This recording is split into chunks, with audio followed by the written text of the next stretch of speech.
Je rêve. J'aspire à me retrouver autre part, un lieu dans lequel la nature prendrait le pouvoir, là où elle aurait la place qu'elle mérite dans notre existence, dans nos vies à tous. Mais la situation est tout autre. Nous sommes en guerre. Je ne vis que dans un monde de solitude. Depuis la pandémie du fameux Covid-19, les choses ont changé. Nous ne vivons plus de la même manière. Je m'appelle Noé et je suis né en 2025, après ce début de pandémie mondiale. Mes parents à l'époque n'imaginaient pas que notre monde changerait autant. Ils ont pu être témoins de nouveaux basculements politiques avec de nouvelles guerres qui ne s'arrêtent jamais.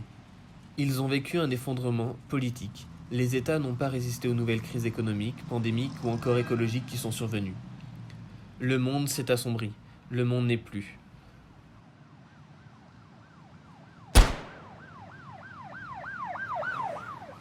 L'augmentation de la population a pris le pas sur le reste. Maintenant, le moindre espace de libre est construit. La nature n'est plus qu'un lointain souvenir des hommes, souvenir que je n'ai pas.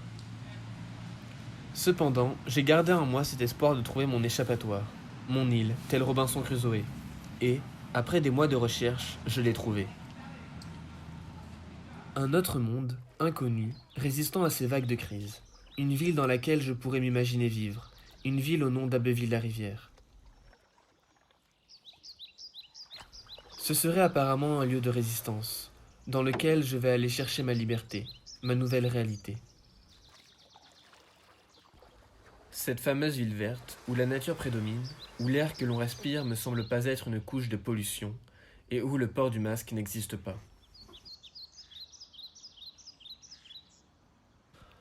Village d'environ 300 habitants avant la pandémie, Abbeville-la-Rivière serait devenue une ville où près de 10 000 personnes vivent en paix. Coupées du reste, coupées de la réalité. On me raconte les balades en bord de rivière que l'on peut y faire, le soleil qui glisse le long de notre visage, à travers les feuilles des arbres. Des parterres de fleurs à perte de vue, un monde heureux où le temps se serait arrêté. Alors je pars. Mon voyage débute dans une des gares de ma ville, où l'on peut y rester des jours avant d'avoir l'autorisation de sortir de notre zone. Une transition brutale, de ma mort certaine promise, à ma vie future, mon désir est alors en train de s'effectuer à toutes mes contraintes ou obligations. Mais cette recherche du bonheur, à travers cet ailleurs, m'a perdu. L'arrivée fut brutale, le rêve était devenu mon pire cauchemar.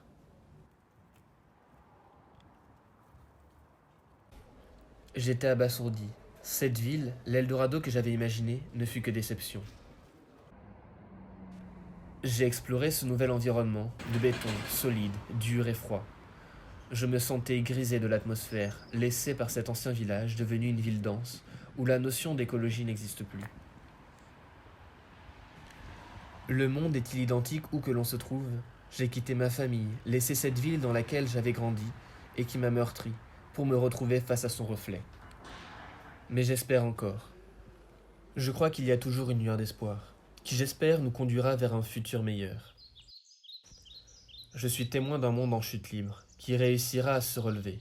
Il faut se battre pour les générations futures et ne pas perdre espoir.